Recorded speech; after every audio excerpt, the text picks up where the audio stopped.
There is trouble in paradise. All last week came shocking revelations about something most of us view as an unavoidable fact of life. I am referring, of course, to taxes. But the publication of the Paradise Papers' 13.4 million documents leaked from the law firm and corporate services provider Appleby, which specializes in tax avoidance, revealed that not all folk are so relaxed or philosophical about paying their dues. Yet again, the lid has been lifted on the lives of the super-rich. Remember the Panama Papers? Anyone, like raising a stone to expose the same 1% of humanity getting fat at everyone else's expense? We know they're hiding under there, but we always seem to forget about them. The revelations in the Paradise Papers, however, give us no choice but to face a stark fact: corporations and the very rich are systematically avoiding taxes.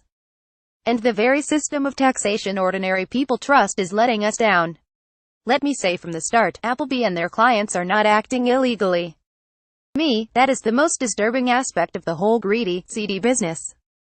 Here are just a few choice tidbits dragged into the light of day by the leaked papers. Millions of pounds from the Queen's private estate has been invested in a Cayman Islands fund as part of an offshore portfolio that has never before been disclosed, including the retailer Bright House, a firm criticized for exploiting thousands of poor families and vulnerable people. Last month, Bright House was ordered to pay £14.8 million in compensation to 249,000 customers, after accusations of overcharging, and using hard-sell tactics on people with mental health problems and learning disabilities. Meanwhile, Apple, again perfectly legally, shifted key parts of its empire to Jersey as part of a complex rearrangement that has allowed it to keep an ultra-low tax rate, according to an analysis of Paradise Papers documents. We learned also that the international property empire of the Dukes of Westminster pumped dividends worth millions of pounds into secretive companies in Bermuda and Panama. Incidentally, Hugh Grosvenor, the current Duke of Westminster, became Britain's youngest billionaire after his father's death last year. Thanks to careful planning by his predecessors, the 26-year-old inherited the sprawling Grosvenor Group without having to pay the 40% death duties imposed on most British taxpayers. So much for living in a meritocracy. Other examples are numerous. Suffice to say, we live in a society that actively allows tax havens like Jersey or the Isle of Man or the Cayman Islands to operate. Politicians may criticize tax avoidance, and indeed do. David Cameron called tax avoidance morally wrong, and George Osborne labeled tax avoiders leeches on society. But fine words butter no parsnips. The reality is that HMRC is not doing its job properly, and that is a political choice by the government.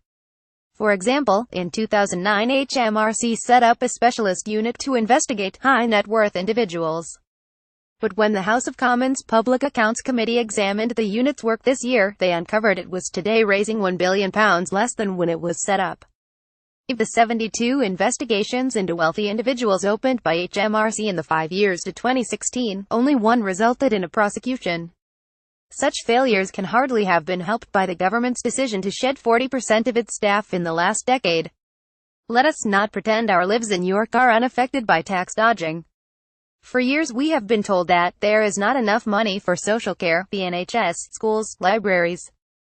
The reality is that we will always have third-rate public services while the wealthy are allowed to get away with not contributing their fair share. Important philosophical questions should be leveled at our tax-evading elite. How much money does a human being need to be happy, let alone deserve? These questions should be at the heart of a fair taxation policy which benefits all citizens. No man is an island. It is high time we shut down offshore tax havens like Jersey, Bermuda and the Isle of Man for everyone's good.